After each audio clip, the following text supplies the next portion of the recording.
মৰমৰ ছাত্ৰ-ছাত্ৰীসকল, আশা কৰোঁ তোমালোক সকলো কুশলে আছা।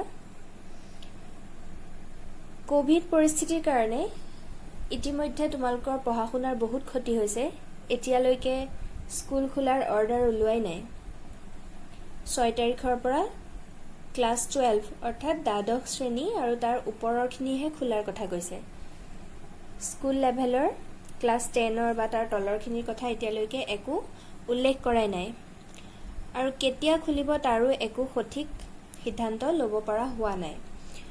গতিকে যিহেতু তোমালোকৰ ইমান ক্ষতি হৈছে, যদিও অনলাইন ক্লাছ কৰাই থকা হৈছে, বহুতৰ হয়তো স্মাৰ্টফোন নথকাৰ কাৰণে অনলাইন ক্লাছৰ সুবিধাখিনি গ্ৰহণ কৰিব পৰা নাই। সেয়ে আজি সেবা কৰ্তৃপক্ষই তোমালোকৰ সিলেবাছটো 40% কমোৱাৰ সিদ্ধান্ত ল'লে।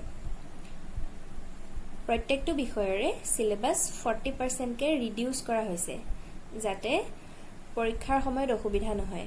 কাৰণ এতিয়ালৈকে খোলাই নাই আৰু খুলি দিলেও ছেপ্টেম্বৰ পালেহিয়ে। ইমান কম সময়ৰ ভিতৰত গোটেই ফুল কোৰ্সটো কমপ্লিট কৰা সহজ নহ'ব। গতিকে সেয়ে 40% ৰিডাকশ্যন কৰা হৈছে সিলেবাছৰ, যাতে তোমালোক বিপদৰ সন্মুখীন নোহোৱা। ইয়াত ক্লাছ 10ৰ গণিতৰ অৰ্থাৎ জেনেৰেল মেথমেটিক্সৰ কি কমাই দিয়া হৈছে সেই বিষয়ে আলোচনা কৰিম। একমাত্ৰ যিটো 9 নম্বৰৰ চেপ্টাৰ ত্ৰিগোণমিতিৰ কিছুমান প্ৰয়োগ, সেই চেপ্টাৰটো সম্পূৰ্ণৰূপে উঠাই দিয়া হৈছে, সেইটো নালাগে পঢ়িব। আৰু বাকী কিছুমান চেপ্টাৰ কি কৰিছে, কিছুমান ইউনিট অমিট কৰি দিছে। তাৰমানে আধা লাগিব আৰু আধা পৰীক্ষাত তোমালোকৰ নাহে। গতিকে এই বিষয়ে মই ডিটেইলছত আলোচনা কৰি দিম, যাতে কাৰো খেলি মেলি নালাগে। ঠিক আছে? গতিকে তোমালোকে কিতাপখন উলিয়াই ল'বা, ভিডিঅ' চাই চাই মই যি ধৰণে কৈছোঁ সেই ধৰণে দাগ দি ল'বা দেই। প্ৰথম পুনৰালোচনা চেপ্টাৰটোৰ কথাই কওঁ। ইয়াত তোমালোকৰ অনুশীলনী R3 লৈকে লাগিব। R4 আৰু R5 অমিট কৰা হৈছে। আচ্ছা, অনুশীলনী R1, R2, R3 page number 7 এইটোলৈকে লাগিব। তোমালোকৰ R3ত 11টা কুৱেশ্যন আছে টোটেল, তো এইখিনিলৈকে লাগিব, তাৰ পিছৰখিনি আৰু নালাগে। ঠিক আছে? তাৰপিছত বাস্তৱ সংখ্যা, এইটো পাঠৰ 1.4 ইউনিটলৈকে আহিব, অৰ্থাৎ এক্সাৰচাইজ 1.3। গতিকে পেজ নম্বৰ 40ত চোৱা অনুশীলনী 1.3 আছে, তো অনুশীলনী 1.3 লৈকে লাগিব আৰু তাৰ পিছৰখিনি নালাগে। তাৰপিছত দ্বিতীয় চেপ্টাৰ বহুপদ পলিনমিয়েলছ, ইয়াত তোমালোকৰ 2.3 ইউনিটলৈকে অৰ্থাৎ এক্সাৰচাইজ 2.2 অনুশীলনী 2.2 লৈকে লাগিব। পেজ নম্বৰ 59ত আছে অনুশীলনী 2.2, এইখিনিলৈকে লাগিব। তাৰ পিছৰ যিবিলাক বহুপদৰ বিভাজন কলন বিধি এইখিনি আছিলে সেইখিনি নালাগে। তাৰপিছত থাৰ্ড চেপ্টাৰ দুটা চলকত ৰৈখিক সমীকৰণৰ জোৰ, ইয়াত তোমালোকৰ ইউনিট 3.4.3 অৰ্থাৎ এক্সাৰচাইজ 3.5 লৈকে লাগিব। অনুশীলনী 3.5 লৈকে লাগিব। অনুশীলনী 3.5 পেজ নম্বৰ 92ৰ পৰা আৰম্ভ হৈ 93 লৈকে আছে। তো এই পেজ নম্বৰ 93 যিকেইটা কুৱেশ্যন আছে, তো এইখিনিলৈকে তোমালোকৰ লাগিব দুটা চলকত ৰৈখিক সমীকৰণৰ জোৰ চেপ্টাৰটো। ক্লিয়াৰ হৈছে? আৰু তাৰ পিছৰখিনি অমিট কৰি দিয়া হৈছে। নেক্সট আহিল দ্বিঘাত সমীকৰণ, ইয়াত লাগিব তোমালোকৰ অনুশীলনী 4.3 লৈকে। যে অনুশীলনী 4.3 পেজ নম্বৰ 121ৰ পৰা ষ্টাৰ্ট হৈছে আৰু 122 লৈকে আছে। তো 11টা প্ৰশ্ন আছে টোটেল, ইয়ালৈকে লাগিব। তাৰ পিছৰখিনি মূলৰ প্ৰকৃতি জাতীয় যিখিনি আছে সেইখিনি নালাগে। নেক্সট আহিল সমান্তৰ প্ৰগতি, ইয়াৰ অনুশীলনী 5.2 লৈকে লাগিব। এতিয়া 5.2 অনুশীলনীটো পেজ নম্বৰ 143 লৈকে আছে। তো এই গোটেইকেইটা 20টা কুৱেশ্যন আছে টোটেল, এইখিনিলৈকে লাগিব। আৰু তাৰ পিছৰ যিখিনি সমান্তৰ প্ৰগতিৰ প্ৰথম এণ্টা পদৰ যোগফল জাতীয় এইখিনি আছে, এইখিনি এবাৰ তোমালোকৰ নাচালেও হ'ব। তাৰপিছত ষষ্ঠ অধ্যায় ত্ৰিভুজ পাঠটোৰ ইয়াত আহিব অনুশীলনী 6.3 লৈকে 6.3 অনুশীলনীটো পেজ নাম্বাৰ 178 লৈকে আছে চোৱা ইয়াত টোটাল তোমালোকৰ 16টা অংক দিয়া আছে তো এইখিনি লৈকে লাগিব 6.1 6.2 6.3 ইয়ালৈকে লাগিব 6.5 ৰ এইখিনি তলৰ যিখিনি সদৃশ ত্ৰিভুজৰ কালি এইখিনি তোমালোকৰ নালাগে ঠিক আছে এটা কথা খেলিমেলি নকৰিবা মই একমাত্ৰ লাষ্টৰটোহে কৈ দিছো যিখিনি লৈকে লাগিব তাৰ আগৰখিনিটো লাগিবই দেই হেতু ভুল নকৰিবা মই যে কৈছো 6.3 লৈকে লাগিব এটোৱে হেখিনি বুজোৱা নাই যে 6.1 6.2 নালাগে 6.1 6.2 আৰু 6.3 6.3 লৈকে লাগিব তাৰ পিছৰখিনি নালাগে তাৰ পিছত স্থানাংক জ্যামিতি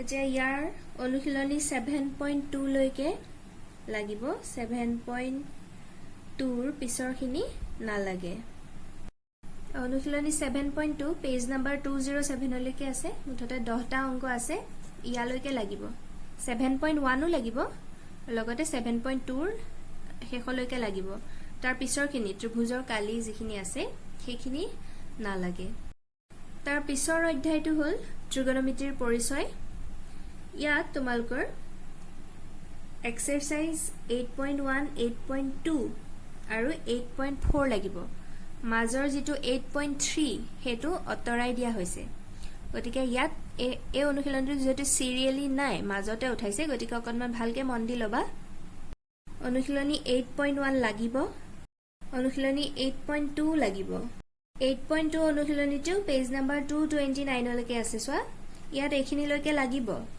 তাৰ পিছৰ যিকন আছে পূৰক কোণৰ ত্ৰিকোণমিতিক অনুপাত এইখিনি তোমালোকৰ এবাৰ উঠাই দিয়া হৈছে ঠিক আছে 8.3 অনুশীলনীৰ অংকখিনি উঠাই দিছে কিন্তু তাৰ পিছত যে আকৌ পেজ নাম্বাৰ 231 ত আছে ত্ৰিকোণমিতিক অভেদাৱলী এইখিনি পাৰ আকৌ লাগিব ঠিক আছে মাজৰ এটা অনুশীলনীহে উঠাই দিছে অনুশীলনী 8.4 টো আকৌ লাগিব তো ভালকৈ মনত ৰাখা মই আকৌ এবাৰ ৰিপিট কৰি দিছো ত্ৰিকোণমিতিক পৰিচয় পাঠটোৰ 8.1 আৰু 8.2 এই দুটা অনুশীলনী লাগিব আৰু অনুশীলনী 8.4 লাগিব মাজৰ যেটো 8.3 অনুশীলনী হেতু এবাৰ উঠাই দিয়া হৈছে নেক্সট নৱম অধ্যায় ত্ৰিকোণমিতিৰ কিছুমান প্ৰয়োগ এই অনুশীলনীটো সম্পূৰ্ণৰূপে অমিত কৰি দিয়া হৈছে তো এটো চাবই নালাগে তাৰ পিছত দশম অধ্যায়টোৰ পৰা একো উঠাই দিয়া নাই এই গোটেই চ্যাপ্টাৰটোৱে চাব লাগিব ইয়াত দুটা অনুশীলনী আছে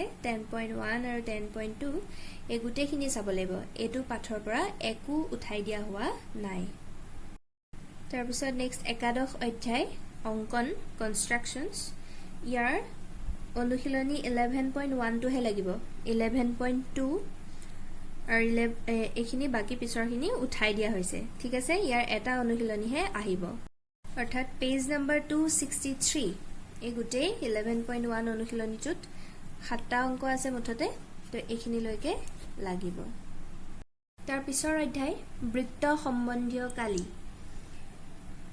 এই অনুশীলনীৰ কি আহিব 12.2 লৈকে আহিব ইয়াৰ 12.1 আৰু 12.2 এই দুটা অনুশীলনী আহিব তাৰ পিছৰখিনি নালাগে অৰ্থাৎ পেজ নাম্বাৰ 275 লৈকে লাগিব ঠিক আছে 275 ৰ যেটো অনুশীলনী শেষ হৈছে 14টা প্ৰশ্ন আছে এইখিনি লৈকে আহিব নেক্সট ত্ৰয়োদশ অধ্যায় পৃষ্ঠকালি আৰু আয়তন এটো পাঠৰ অনুশীলনী 13.2 লৈকে আহিব 13.1 আৰু 13.2 আহিব তাৰ পিছৰখিনি নালাগে অৰ্থাৎ পেজ নাম্বাৰ 295 ৰ যেটো 8 নম্বৰ অংক আছে তালৈকে লাগিব তাৰ পিছৰখিনি গোটা বস্তু এটা আকৃতিৰ পৰা আন এটা আকৃতিলৈ ৰূপান্তৰ এইখিনি পিছৰখিনি নালাগে উঠাই দিয়া হৈছে নেক্সট পৰিসংখ্যা পাঠটোৰ অনুশীলনী 14.3 লৈকে লাগিব 14.1 14.2 আৰু 14.3 তালৈকে লাগিব তাৰ পিছৰখিনিহে উঠাই দিয়া হৈছে